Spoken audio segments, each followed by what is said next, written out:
ಎಲ್ರಿಗೂ ನಮಸ್ಕಾರ. ಈ ವಿಡಿಯೋದಲ್ಲಿ ಒ ಬಿ ಸಿ ಸರ್ಟಿಫಿಕೇಟ್ ಅಂದರೆ ಏನು, ಮತ್ತು ಒ ಬಿ ಸಿ ಸರ್ಟಿಫಿಕೇಟ್ ಏನಕ್ಕೆಲ್ಲ ಯೂಸ್ ಆಗುತ್ತೆ, ಮತ್ತು ಒ ಬಿ ಸಿ ಸರ್ಟಿಫಿಕೇಟನ್ನು ಯಾವ ರೀತಿ ಪಡ್ಕೊಳ್ಬೇಕು ಅಂತ ಈ ವಿಡಿಯೋದಲ್ಲಿ ಸಂಪೂರ್ಣವಾಗಿ ತಿಳಿಸ್ಕೊಡ್ತೀನಿ. ವಿಡಿಯೋವನ್ನು ಸ್ಕಿಪ್ ಮಾಡದೆ ಕೊನೆವರೆಗೂ ನೋಡಿ. ಒ ಬಿ ಸಿ ಸರ್ಟಿಫಿಕೇಟ್ ಅಂದರೆ ಈ ರೀತಿ ಇರುತ್ತೆ. ಎಲ್ಲ ಪೂರ್ತಿ ಇಂಗ್ಲೀಷ್ನಲ್ಲಿರುತ್ತೆ ಇದರಲ್ಲಿ ವಿಷಯ. ಈ ಒ ಬಿ ಸಿ ಸರ್ಟಿಫಿಕೇಟ್ ನೀವು ಸೆಂಟ್ರಲ್ ಗೌರ್ಮೆಂಟ್ಗೆ ಏನಕ್ಕಾದರೂ ಜಾಬ್ ಅಥವಾ ನೀವು ಎಜುಕೇಷನ್ಗೆ ಸಂಬಂಧಿಸಿದಂತೆ ಏನಕ್ಕಾದರೂ ಅಪ್ಲೈ ಮಾಡಬೇಕು ಅಂತಂದರೆ ಒ ಬಿ ಸಿ ಕ್ಯಾಟಗರಿಯವ್ರಿಗೆ ಈ ರೀತಿ ಕಡ್ಡಾಯವಾಗಿ ಒ ಬಿ ಸಿ ಸರ್ಟಿಫಿಕೇಟ್ ನಿಮ್ಮ ಹತ್ರ ಇರಬೇಕು. ಈ ಒ ಬಿ ಸಿ ಸರ್ಟಿಫಿಕೇಟಲ್ಲಿ ಎರಡು ರೀತಿ ಒ ಬಿ ಸಿ ಸರ್ಟಿಫಿಕೇಟ್ ಬರುತ್ತೆ. ಒಂದು ಒ ಬಿ ಸಿ ಕ್ರಿಮಿ ಲೇಯರ್ ಸರ್ಟಿಫಿಕೇಟ್ ಅಂತೇಳಿ, ಇದಕ್ಕೆ ಯಾವುದೇ ರೀತಿ ರಿಸರ್ವೇಷನ್ಸ್ ಎಲ್ಲ ಯಾವುದು ಕ್ಲೈಮ್ ಆಗೋದಿಲ್ಲ. ಮತ್ತೊಂದು ಒ ಬಿ ಸಿ ನಾನ್ ಕ್ರಿಮಿ ಲೇಯರ್ ಸರ್ಟಿಫಿಕೇಟ್ ಅಂತ, ಇದು ಯಾರಿಗೆ ವಾರ್ಷಿಕ ಆದಾಯ 8 ಲಕ್ಷಕ್ಕಿಂತ ಕಡಿಮೆ ಇರುತ್ತೆ ಅಂಥವರಿಗೆ ಇದು ಒ ಬಿ ಸಿ ನಾನ್ ಕ್ರಿಮಿ ಲೇಯರ್ ಸರ್ಟಿಫಿಕೇಟ್ ಅಂತ ಕೊಡ್ತಾರೆ. ಸರಿ, ಈಗ ಈ ಒ ಬಿ ಸಿ ಸರ್ಟಿಫಿಕೇಟನ್ನು ಯಾವ ರೀತಿ ಪಡ್ಕೊಳ್ಳೋದು ಅಂತ ನೋಡೋದಾದರೆ, ನೀವು ಫಸ್ಟು 100 ರೂಪೀಸ್ದು ಒಂದು ಸ್ಟ್ಯಾಂಪ್ ಪೇಪರನ್ನು ತೊಗೊಳ್ಬೇಕು.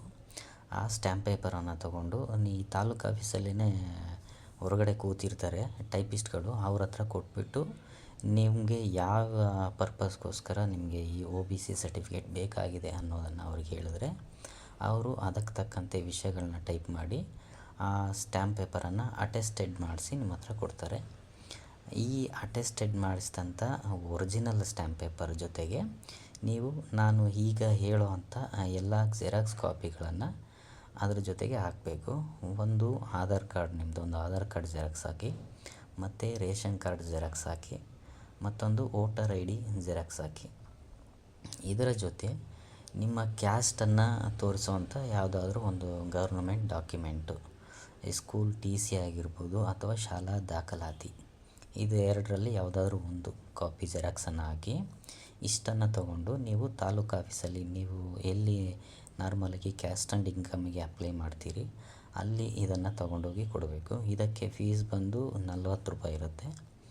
ಅವರು ಫೀಸನ್ನು ಕಲೆಕ್ಟ್ ಮಾಡಿಕೊಂಡು ನಿಮ್ಮ ಹತ್ರ ಈ ಡಾಕ್ಯುಮೆಂಟ್ಸ್ನೆಲ್ಲ ತೊಗೊಂಡು ಸ್ಕ್ಯಾನ್ ಮಾಡಿ ಹಾಕ್ತಾರೆ. ನೀವು ಯಾವುದಕ್ಕೂ ಈ ಏನು ಜೆರಾಕ್ಸ್ ಹೇಳಿದ್ದೀನಲ್ಲ ಇದನ್ನೆಲ್ಲ ನೀವು ಕಲರ್ ಪ್ರಿಂಟ್ ತೊಗೊಂಡೋದ್ರೆ ಬೆಟರು. ಯಾಕಂದರೆ ಅಲ್ಲಿ ಸ್ಕ್ಯಾನ್ ಮಾಡ್ಕೊತಾರೆ, ಮೊಬೈಲಲ್ಲಿ ಫೋಟೋ ತಗೊಂಡ್ಬಿಟ್ಟು ಸ್ಕ್ಯಾನ್ ಮಾಡಿ ಕೊಡ್ತಾರೆ. ಏನಾದರೂ ಅದು ಕ್ಲಿಯರಿಟಿ ಬರಲಿಲ್ಲ ಅಂತಂದರೆ ನಿಮಗೆ ಈ ಡಾಕ್ಯುಮೆಂಟು ಕ್ಲ್ಯಾರಿಟಿ ಏನಾದರೂ ಇಲ್ಲ ಅಂದರೆ ಮತ್ತು ನಿಮಗೆ ತೊಂದರೆ ಆಗ್ಬೋದು. ಅದಕ್ಕೋಸ್ಕರ ನೀವು ಜೆರಾಕ್ಸ್ ಕಾಪಿ ಇಟ್ಕೊಂಡು ಹೋದರೆ ಬೆಟರು. ಮತ್ತು ಇದ್ರ ಜೊತೆ ನೀವು ನಿಮಗೆ ಆಧಾರ್ ಕಾರ್ಡಲ್ಲಿ ಯಾವ ನಂಬರ್ ನಿಮ್ಮ ಹತ್ರ ಅಪ್ಡೇಟ್ ಆಗಿರುತ್ತೆ, ನಿಮ್ಮ ಆಧಾರ್ ಕಾರ್ಡಲ್ಲಿ ಯಾವ ಫೋನ್ ನಂಬರ್ ಕೊಟ್ಟಿರ್ತೀರಿ ಆ ಫೋನ್ ನಂಬರ್ ಇರೋವಂಥ ಮೊಬೈಲ್ ನಿಮ್ಮ ಹತ್ರ ಇರಬೇಕು. ಯಾಕಂದರೆ ಅಲ್ಲಿ ಒ ಟಿ ಪಿ ಬರುತ್ತೆ ಆ ನಂಬರ್ಗೆ.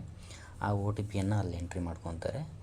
ಮತ್ತು ಈ ರೀತಿ ಅಪ್ಲೈ ಮಾಡಿದ ನಂತರ ನಿಮಗೆ ಪ್ರತಿ ಸ್ಟೇಜಲ್ಲೂ ನಿಮಗೆ ಆ ಒ ಟಿ ಪಿ ಬಂದಿದ್ದಂಥ ನಂಬರ್ಗೆ ನಿಮಗೆ ಪ್ರತಿ ಸ್ಟೇಜಲ್ಲಿ ಅದು ಮೆಸೇಜ್ ಬರ್ತಾ ಇರುತ್ತೆ. ಆಗ ನೀವು ಈಸಿಯಾಗಿ ಫೈಂಡ್ ಔಟ್ ಮಾಡ್ಬೋದು ನೀವು ಅಪ್ಲೈ ಮಾಡಿರೋವಂಥ ಸರ್ಟಿಫಿಕೇಟ್ ಇನ್ನೂ ಯಾವ ಸ್ಟೇಜಲ್ಲಿದೆ ಅಂಥೇಳಿ. ಅಪ್ಲೈ ಮಾಡಿ ಒಂದು ವಾರ ಅಥವಾ 10 ದಿನದೊಳಗಡೆ ಇದು ಸರ್ಟಿಫಿಕೇಟ್ ರೆಡಿ ಆಗುತ್ತೆ. ಮತ್ತು ಈ ಸರ್ಟಿಫಿಕೇಟು 1 ವರ್ಷ ಅಷ್ಟೇ ವ್ಯಾಲಿಡಿಟಿ ಇರುತ್ತೆ. ಮತ್ತು 1 ವರ್ಷ ಆದ ನಂತರ ನೀವು ಮತ್ತೆ ಹೊಸದಾಗಿ ಅಪ್ಲೈ ಮಾಡಿ ಮತ್ತೆ ಹೊಸ ಒ ಬಿ ಸಿ ಸರ್ಟಿಫಿಕೇಟನ್ನು ತೊಗೊಳ್ಬೇಕು.